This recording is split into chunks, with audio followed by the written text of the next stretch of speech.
Por cierto, Duarte está preocupadísimo. Yo creo que le llegó su día de mala suerte. Todos lo acusan, todos lo señalan. Los hechos incluso respaldan esa animadversión, ¿no? Por la cantidad de víctimas y los datos que dan perseguidos dedicados a la comunicación previos por su régimen. Sí, era muy de piel muy delgada, no resistía a críticas ni fotos. Bueno, la foto del proceso donde se ve como si estuviera embarazado. Sí. No, pero son panzas cerveceras. Pues quién sabe, el caso es que esa fotografía lo puso en ridículo y no hay nada peor que te acusen de asesino, de ladrón, de infiel, pero que te ridiculicen. Es lo que más duele a un hombre, sobre todo que está pues como mero en Veracruz. Bueno, pues él y el jefe de gobierno del Distrito Federal están intercambiando informes sobre la averiguación previa sobre el hecho que tiene como eje central a Rubén Espinosa. Que si está de acuerdo, le preguntaron al jefe de gobierno que Veracruz atrajera el caso como lo propuso la Comisión Interamericana de Derechos Humanos. Bueno, pues, si es un soporte jurídico y legal, el gobierno está dispuesto a sentarse a platicar con el gobernador de Veracruz y dar un intercambio de todo lo que ha sucedido. Es que mientras más tiempo pase... Sí. Y algo pueden obtener, es decir, en una conversación bien dirigida. No hay que olvidar que el jefe de gobierno pues fue procurador y sabe está versado en este tipo de interrogatorios. Pero yo creo que si se llegara a realizar algo así, sería simplemente entorpecer, porque la duda cae sobre Veracruz, o sea, cae sobre el gobierno de Veracruz. Yo creo que en todo caso, quien debe demostrar eficiencia es el gobierno del Distrito Federal y su procuraduría. Y en todo caso, si hay elementos para que entre en jurisdicción federal, pues entonces la PGR, pero por lo pronto... Quizá darle el caso a Veracruz sería el peor error que pudiera haber en este momento. Ese es un dislate de la comisión esta. Sí, claro. No sabe realmente la Comisión Interamericana de qué está hablando. La iglesia en manos del Lutero. Exacto. Sí, porque además se ha ido de bruces. Sonó muy curioso, ¿eh? Sí. No te vayan a reclamar. Se ha ido de bruces Duarte desde su discurso de hace, no discurso, la advertencia. La advertencia, que además yo creo que quiso ser muy gracioso y por favor pórtense bien, por su bien y por el de mi familia, porque a mí me echan la culpa. Perdón, eres un gobernador, no estás hablando con los cuates en una cantina. Las manzanas podridas. Sí, exacto. Si sacudimos el árbol. Hay muchos comunicadores que están ligados con el crimen organizado. ¿Qué pensaba? Cae más pronto que las manzanas del árbol. Por hablador. Bueno, pues, ¿cómo estará la cosa? La delegación de la Unión Europea y las embajadas de los Estados miembros en México condenaron el asesinato. Todos fueron encontrados con impactos de bala y posibles signos de tortura. Adicionalmente, algunas mujeres presentaban posibles signos de abuso sexual.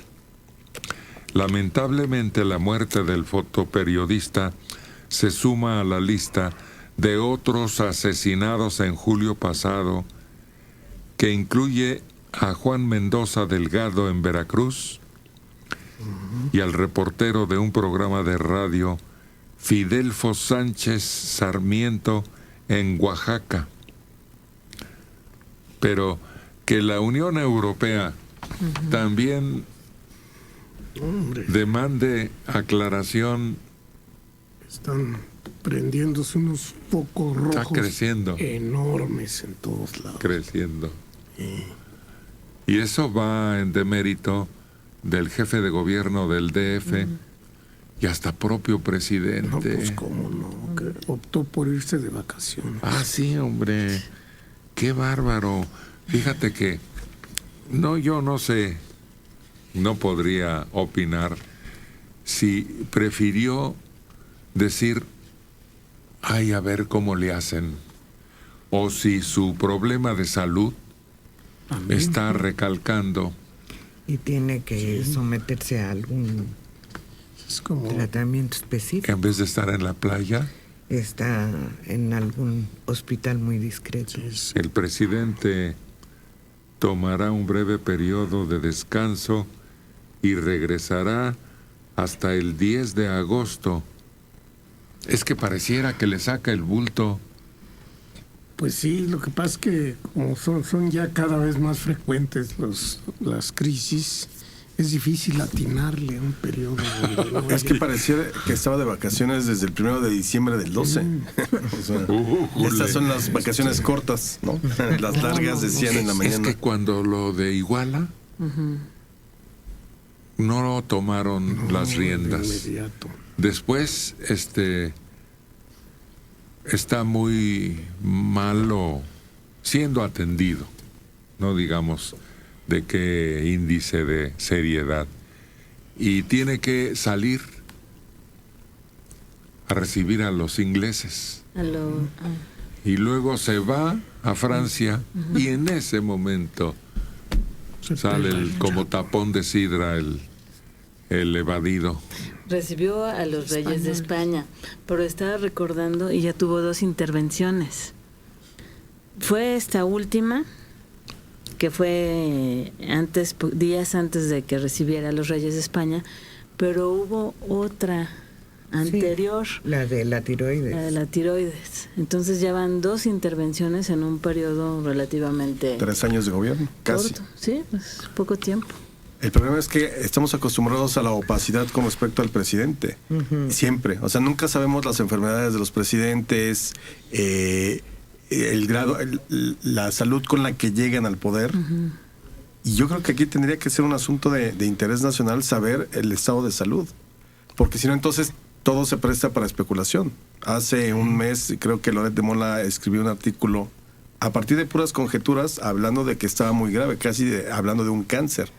Pero finalmente son especulaciones que lo único que hace es entorpecer pues la administración pública, porque todo se centra en si el presidente está enfermo, si va a haber sucesión presidencial, quién lo sustituiría, quién ocuparía su lugar, cómo sería la sucesión, si es que llegara a faltar, que es algo que nunca ha sucedido en México, salvo a Carranza, que lo mataron en funciones en 1920.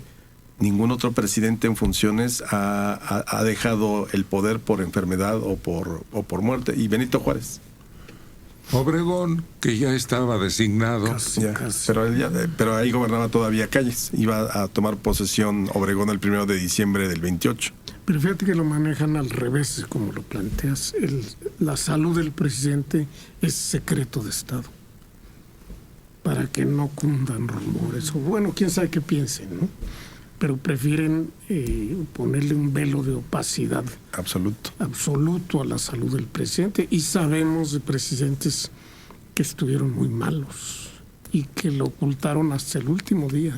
Aquel presidente de Estados Unidos que la gente no supo que tenía que estar en una silla de ruedas o sostenido en los actos Roosevelt. protocolarios. No, y Ahí sí disimularon al máximo. su hijo y alguien más lo llevaban cargando para que fuera caminando. Los últimos 3 pasos se los tenía que echar él para llegar a la tribuna, pero había tenido parálisis infantil.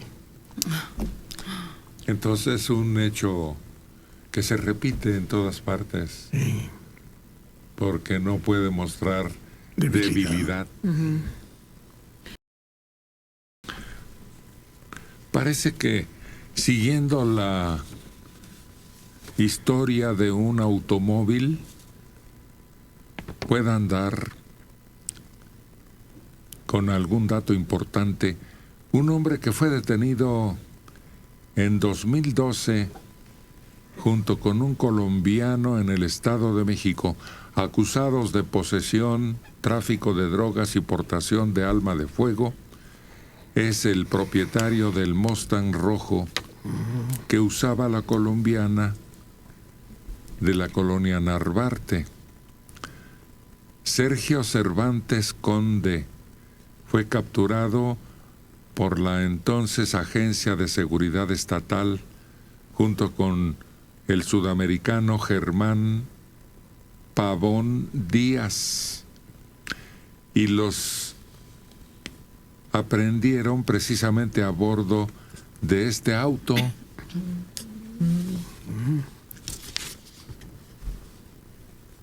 Pues esto inclinaría la investigación hacia narcotráfico. Sí.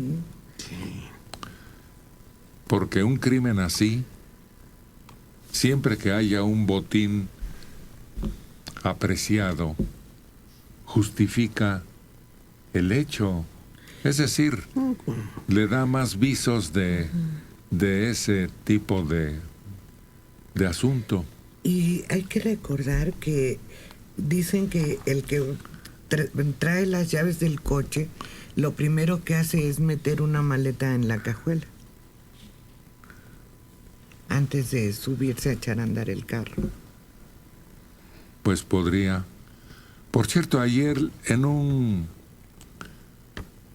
partido en la Copa Libertadores, previo a la final entre River Plate y México, los fotógrafos presentes en el estadio pidieron un alto a los genocidios en México, homicidios contra civiles y periodistas en nuestro país han sido tema durante las recientes semanas, por lo que todos los fotógrafos y camarógrafos aprovecharon que la mirada del continente estaba en Argentina para exigir que esto termine. Y se presentaron con unas pancartas en donde señalaban exigencias. Que desde luego buena la intención, pero pésimamente mal el asunto de hablar de un genocidio. El genocidio no califica en lo que está sucediendo en México. Ni siquiera en la dictadura argentina se puede hablar de que hubo un genocidio, porque el genocidio es el exterminio sistemático sobre un grupo social por su origen, por su raza o por su religión. Y en este caso es crimen organizado y es narcotráfico lo que hemos visto en México. Pero no podemos hablar ni mucho menos ni de cerca de lo que aquí en México ha ocurrido un genocidio o esté ocurriendo un genocidio. Bueno, usan esa palabra para demostrar la urgencia del asunto y la crueldad del hecho. En realidad no tienen necesidad más que de protestar. No, quizá no merezca el título de genocidio, pero sí de matanza. Y eso, sin duda. Y es una palabra que suena, que revela que ahí hubo una exageración de violencia y de criminalidad. Y que se hace poco por detenerla. Sí, no nos detengamos a ese tipo de precisiones que pues no tienen caso. Pues mientras que... Mira, de todas maneras se está inclinando la balanza porque se hable de una privación de la libertad de expresión. Pero es que es tan curioso, yo me sigo preguntando, ¿qué hacía Rubén ahí? Con esas amistades, es una incógnita que tampoco podemos dejar a un lado. No, pero tampoco podemos incluir el derecho a la libertad de expresión, porque no estaba en funciones. Si hubiera estado trabajando algún asunto que hubieran querido acallar, porque iba a revelar detalles escandalosos, pero no tiene tampoco esa connotación.